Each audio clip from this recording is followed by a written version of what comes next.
In a world of fantasy, swords and sorcery, a pair of twins were born. A knock on the church doors was met by a nun. Looking about and seeing no one till she looked down, where a bundle with newborn babies lie. Hello? Is someone there? Oh, poor dears. Sister, we have a pair of orphaned ones. They barely look a day old. They were girls, and while one was white as snow, or a ghost, the other was dark-skinned. In this world of monsters and animal people, that wasn't uncommon.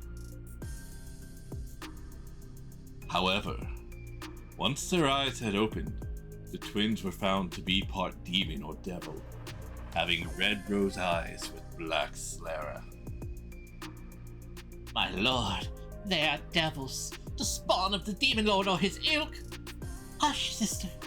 All children are innocent.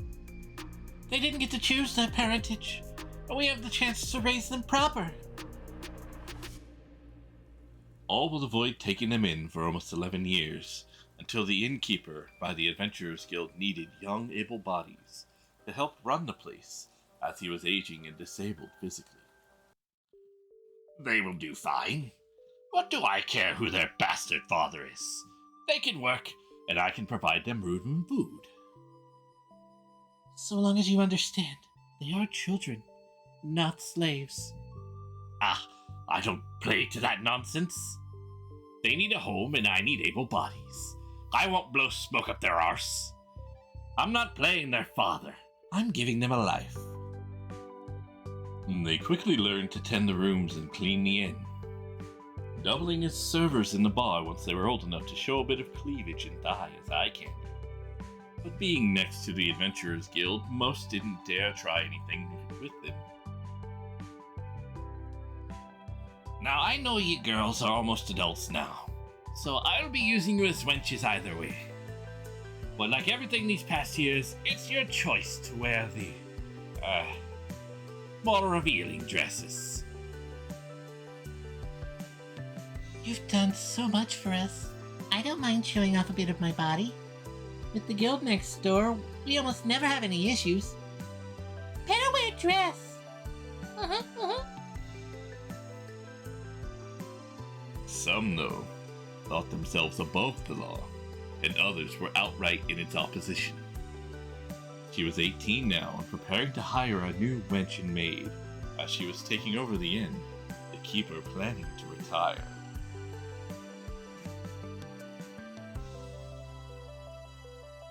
On one such day, the young Rose was tending a table where a handsome, tall, and very toned man was sitting with a cloak on.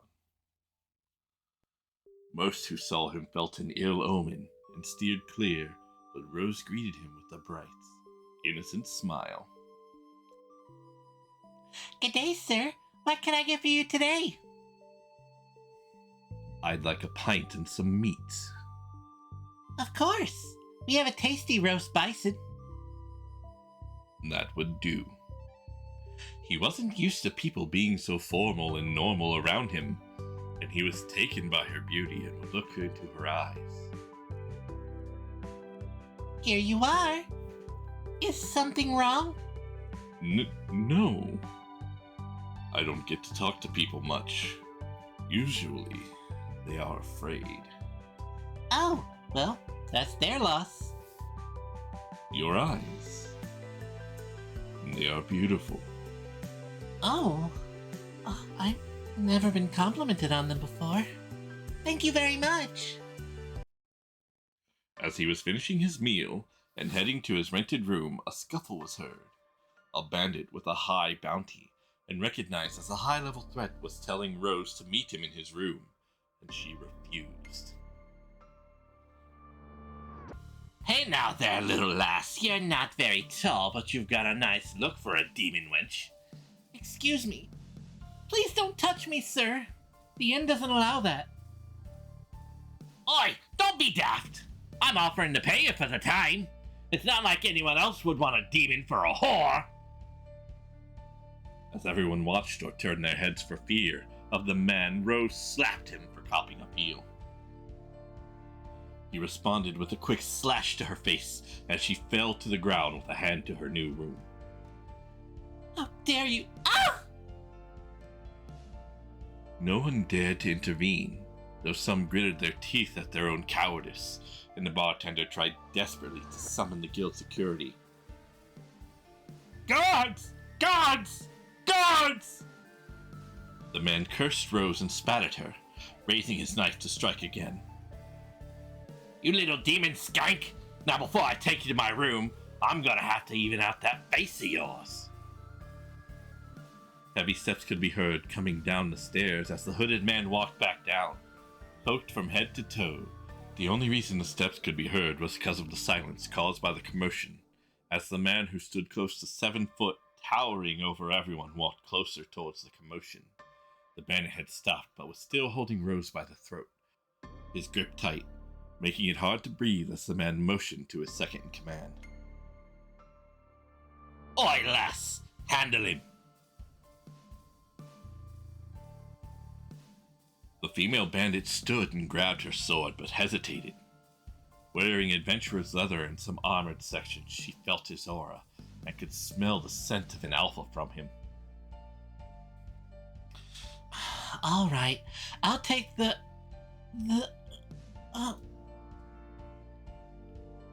After a moment, she would gather herself and pull her sword to strike him.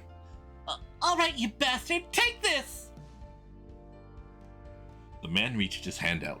A large plated gauntlet would grab the blade of the sword, stopping it in its place, as she and only she could see the glowing purple eyes under his hood. Being close enough, she started to see his eyes swirl, almost enchanting as she felt herself being lost in the swirls. As a simple, husky, deep voice commanded her, "Be a good puppy and sit." As her hands released the sword and she stood zombie-like, she then stuck her tongue out in a pant and sat on her knees, paws in front of her chest like an actual dog, under his spell and no longer a threat.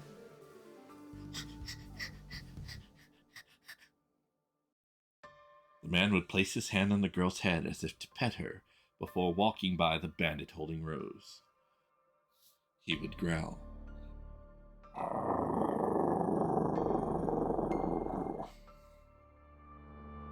The bandit's grip tightening now as he motioned for the other men to attack, only having the courage to attempt now after watching this woman submit by the male.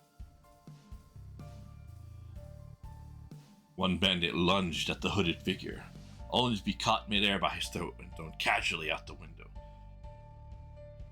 Hey, you bastard, you think you're... Ah! As he approached the leader, he picked Rose up, holding her against him with the knife to her throat. Not another step there, or I'll gut her! The hooded figure now stopped. Tilting his head, he spoke, but oddly only Rose understood him. A language she never heard, yet seemed so similar to her as the male seemed to command her to bite. She bared her human teeth and bit the man as best she could. Ah, you mother! The man screamed and let her go, throwing her to the floor. Damn wet! As he started to curse her, he was cut off by the armored man grabbing him as more of his armor showed. Black and purple full plate, shining in the light, showed this man was a high-ranking adventurer. As the bandit was lifted up and a blade was drawn from the bandit's hip, the man spoke out now. I'd rather not dirty my own blade. He started to slowly and methodically push the blade into the bandit's stomach. No! Ah! Ah! Slow enough not to kill the man, as the man tried to scream, gasping and choking the male's grip, blood starting to seep from his mouth as the armor giant took his time torturing the man.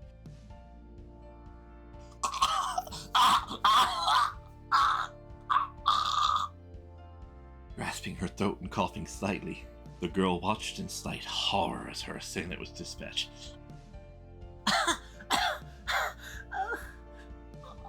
god! Once done and the knife was plunged through the man fully, he twisted the blade before pulling the knife out of the dead man and throwing him to the last two bandits that stood there speechless as the giant spoke. Take that trash out and don't come back.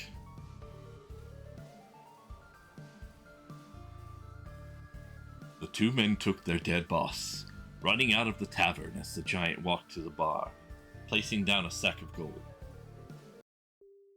Pay for the disturbance. It's all he spoke before walking over to Rose. He offered his hand to help her up. She timidly took his hand, grateful for him but a bit shaken by what she'd seen.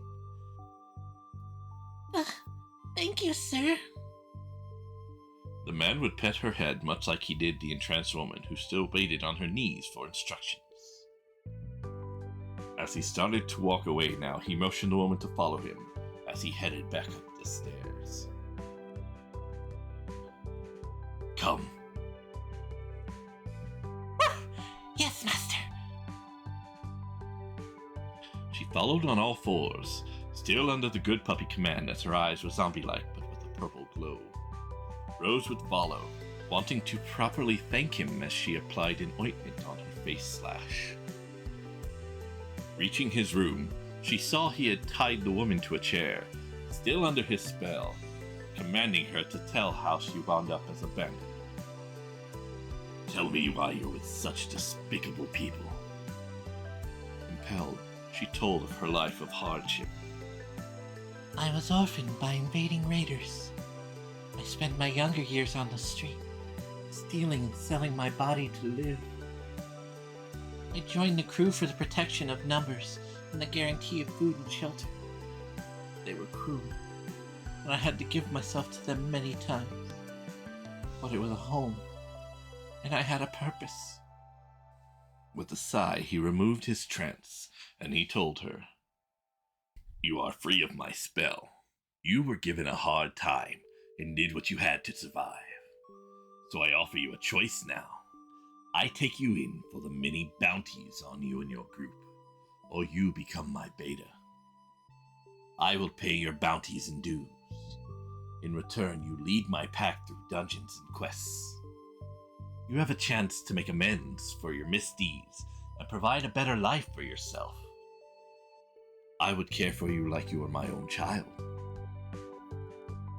And I am to compensate with my body, I'm sure. No, you would be my beta. I care not for your body, only for your obedience. If you choose to bed with me, I would not decline. But I will not demand you bed me, or the pack. Your body is yours. Okay, I would like to accept your offer. I had long given up hope for a normal life. Rose was moved by him, offering to let the woman share her room as thanks for saving her. What are your names? Sorry for barging in, but I wanted to thank you for saving me. Removing his helmet, the stranger was shown to be a large foxman, jet black in skin and fur.